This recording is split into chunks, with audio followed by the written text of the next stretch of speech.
Irrota säleikön muoviritilä painamalla alareunaa ja nostamalla sitä samalla ylöspäin ja sitten ulospäin. Hyttysverkko asennetaan ja poistetaan heti tämän säleikön taakse.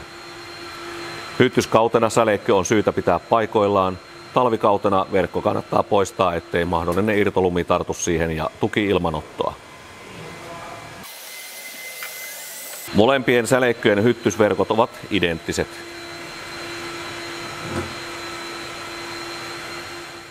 Sängyn päädyssä oleva vaahtomuovinen raitisilma-aukon tulppa irrotetaan aina keväällä kelien lämmitessä.